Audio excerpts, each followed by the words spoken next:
आज हम बात करने वाले हैं भारतीय इतिहास के एक ऐसे किरदार की जिसे जैसे भुला ही दिया गया। एक ऐसा नाम जो सत्ता के बिल्कुल केंद्र में था, लेकिन आज इतिहास के पन्नों में कहीं खो सा गया है। तो सवाल ये उठता है कि भारत के सबसे शक्तिशाली लेकिन फिर भी सबसे गुमनाम गांधी आखिर हैं कौन? ये एक पहेली की तरह है जिसे आज हम साथ मिलकर सुलझाने की कोशिश करेंगे। एक ऐसा गांधी जो हर जगह था पर आज कहीं नहीं है। जरा इन रिश्तों पर एक नजर डालिए। वो एक प्रधानमंत्री के पति थे, एक प्रधानमंत्री के पिता भी थे, और तो और उनके ससुर देश के पहले प्रधानमंत्री थे।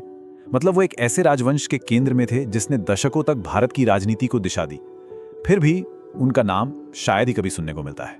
जी हाँ, हम बात कर रहे हैं फिरोज गांधी की। और यही तो सबसे बड़ी हैरानी की बात है। आज हम इसी रहस्य से पर्दा उठाएंगे कि आखिर सत्ता के इतने करीब रहने वाले इस इंसान को हमारी यादों से मिटा क्यों दिया गया। तो चलिए उनकी पूरी कहानी को समझने के लिए हम इसे इन 4 हिस्सों में देखते हैं। पहला हिस्सा, विद्रोही, प्रेमी और स्वतंत्रता सेनानी। अच्छा, सबसे पहले तो एक बहुत बड़ी गलतफहमी को दूर कर लेते हैं। कई लोग सोचते हैं कि फिरोज मुस्लिम थे, पर असल में वो पारसी थे और उनका सरनेम गांधी नहीं बल्कि घांडी था। माना जाता है कि उस वक्त के अखबारों ने स्पेलिंग बदलते बदलते उसे गांधी कर दिया। उनमें देश के लिए एक अलग ही जुनून था। सोचिए, सिर्फ 20 साल की उम्र में वो आजादी की लड़ाई में कूद पड़े और 21 साल की उम्र तक तो 3 बार जेल भी जा चुके थे। और उनका ये विद्रोही स्वभाव सिर्फ राजनीति में ही नहीं बल्कि उनकी निजी जिंदगी में भी दिखता था। अब आते हैं दूसरे हिस्से पर, संसद का वो दिग्गज। संसद में फिरोज गांधी एक ऐसी आवाज थे जिसे कोई दबा नहीं सकता था। उन्होंने 3 बहुत बड़ी लड़ाइयां लड़ी। पहला, उन्होंने भ्रष्टाचार के खिलाफ मुद्रा घोटाले का पर्दाफाश किया। दूसरा, उन्होंने गरीबों के पैसों की सुरक्षा के लिए LIC बनाने में अहम भूमिका निभाई। और तीसरा, उन्होंने प्रेस की आजादी के लिए आवाज उठाई। उनका एक ही सिद्धांत था, देश सबसे पहले। एक बार संसद में जब किसी ने उन्हें नेहरू का दामाद होने की याद दिलाई तो उनका जवाब था, सबसे पहले मैं भारत का बेटा हूं। मतलब उनके लिए देश परिवार से भी ऊपर था। लेकिन इन सार्वजनिक सिद्धांतों की एक निजी कीमत भी चुकानी पड़ी।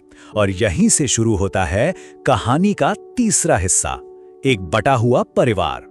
देखिए, फिरोज कभी भी सिर्फ नेहरू के दामाद बनकर नहीं रहना चाहते थे। वो अपनी एक अलग पहचान बनाना चाहते थे। वहीं दूसरी तरफ इंदिरा जी अपने पिता के राजनीतिक कामों में बहुत व्यस्त हो गईं और धीरे धीरे दोनों के बीच दूरियां बढ़ने लगीं, जिसका असर पूरे परिवार पर पड़ा। इस पूरे पारिवारिक संघर्ष का एक बहुत ही गहरा असर पड़ा, जिसे एक किताब में धृतराष्ट्र सिंड्रोम का नाम दिया गया है। ऐसा माना जाता है कि शायद फिरोज के प्रति एक अपराध बोध के कारण इंदिरा जी अपने बेटे संजय की गलतियों को नजरअंदाज कर देती थी। और अब कहानी का आखिरी और सबसे अहम हिस्सा, एक मिटाई गई विरासत। सिर्फ 48 साल।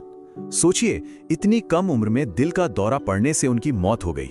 उनकी कहानी अधूरी रह गई और उन्हें अपनी विरासत को और मजबूत करने का वक्त ही नहीं मिला।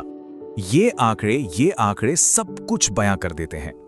एक तरफ नेहरू गांधी परिवार के नाम पर 450 से ज्यादा सरकारी योजनाएं हैं और दूसरी तरफ फिरोज गांधी के नाम पर लगभग कुछ भी नहीं।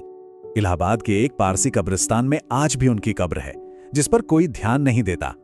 ये एक बहुत ही दर्दनाक तस्वीर है कि जिस परिवार के वो कभी केंद्र थे, आज उनकी यादों को भी भुला दिया गया है। तो सवाल फिर वही है कि आखिर उन्हें भुलाया क्यों गया? असल में इसकी कई वजहें हैं। पहली, वो अपनी ही सरकार से सवाल करने से नहीं डरते थे, जो कई लोगों को पसंद नहीं था। दूसरी, इंदिरा जी के राजनीतिक कद के आगे उनकी पहचान फीकी पड़ गई।